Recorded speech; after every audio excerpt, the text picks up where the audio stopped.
सूरज आसमान में चमकता एक गोला जो हमें लाइट के साथ एनर्जी भी देता है, लेकिन इस धधकते आग के गोले में जीवन को बढ़ावा देने के साथ तबाही मचाने की क्षमता भी मौजूद है। समय के साथ सूरज की सतह पर मौजूद सन स्पॉट्स पर हलचल देखने को मिलती है और इसी हलचल से उत्पन्न होते हैं सोलर फ्लेयर। ऐसी एक घटना के कारण सन 1859 में धरती पर एक भव्य सोलर स्टॉर्म आया था, जिसके चलते लोगों ने कई घटनाओं को महसूस किया। ये घटना अगर आज के समय में घटती तो अमेरिकी अर्थव्यवस्था को $50 बिलियन का नुकसान पहुंचा सकती थी। आज हम जानेंगे क्या है सोलर स्टॉर्म और आज के समय में अगर ऐसी घटना हो जाए तो उसके परिणाम के बारे में। सोलर स्टॉर्म यानी सौर तूफान ये एक ऐसा शब्द है जिसका उपयोग सूर्य पर होने वाली कुछ घटनाओं से पृथ्वी पर महसूस किए जाने वाले वायुमंडलीय प्रभावों के लिए किया जाता है, जो सूर्य के 11 साल के सौर चक्र के दौरान सबसे बड़ी सौर गतिविधि की अवधि है। इसमें बड़ी संख्या में सनस्पॉट्स दिखाई देते हैं और इसी सनस्पॉट्स में जब चुंबकीय ऊर्जा रिलीज होती है तब उसमें से रेडिएशन के एक तीव्र विस्फोट होता है। इसे हम सोलर फ्लेयर कहते हैं। सोलर फ्लेयर को कोरोनल मास इंजेक्शन के रूप में भी जाना जाता है, जो हमारे सौर मंडल की सबसे बड़ी विस्फोटक घटनाएं हैं। इतिहास में सोलर स्टॉर्म की ऐसी एक ऐतिहासिक घटना 1859 में देखने को मिली थी। कैनिंगटन इवेंट एक बड़ा सौर तूफान था जो सितंबर 1859 की शुरुआत में 1860 के सोलर मैक्सिमम से कुछ महीने पहले हुआ था। अगस्त 1859 में दुनिया भर के एस्ट्रोनॉमर्स ने देखा कि सूर्य पर सनस्पॉट्स की संख्या बढ़ रही है। उनमें से एक एस्ट्रोनॉमर रिचर्ड थे जो लंदन के पास रेड हिल नामक एक छोटे से शहर में स्काई वॉचिंग कर सनस्पॉट्स की ड्राइंग बना रहे थे। वो अचानक प्रकाश की चमक से चकाचक हो गए, जिसे उन्होंने अपने शब्दों में व्हाइट लाइट फेयर के रूप में वर्णन किया है। यह फ्लेयर एक प्रमुख सेमी था जिसमें सूर्य के ऊपरी वायुमंडल कोरोनल से चुंबकीय प्लाज्मा का विस्फोट हुआ था, जो सूर्य से 150 मिलियन किलोमीटर से अधिक की दूरी तय कर पृथ्वी में आई।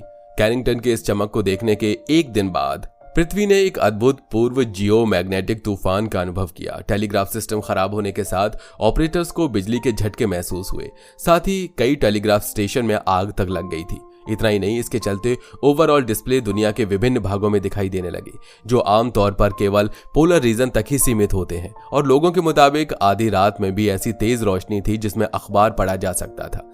अगर आज कैनिंगटन इवेंट के स्केल का कोई भी जियोमैग्नेटिक स्ट्रॉन्ग धरती को हिट किया तो उसके कितने भयानक परिणाम होंगे। अब यहाँ पर आपको सुनकर बहुत बड़ा झटका लगेगा, लेकिन हमारी मानव जाति का विकास उस पल से तकरीबन 1 दशक के लिए रुक सकता है। जी हाँ दोस्तों, पर ऐसा क्यों, चलिए जानते हैं।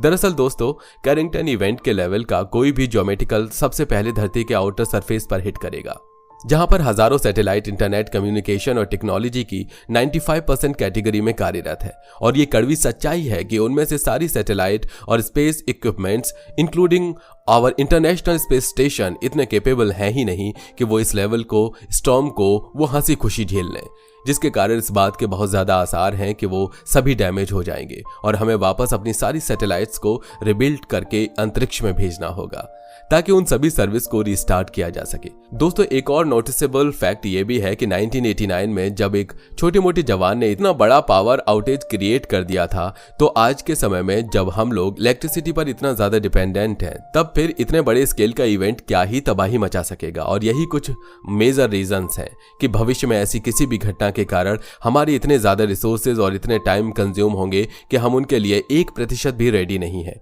जिस वजह से ये कहना गलत नहीं होगा कि हम जिस 1 दशक के समय को भी प्रेरित कर रहे हैं वो केवल एक मिनिमम टाइम ड्यूरेशन है रिकवरी के लिए। बाकी मैक्सिमम की बात नहीं की जाए तो ज्यादा बेहतर है।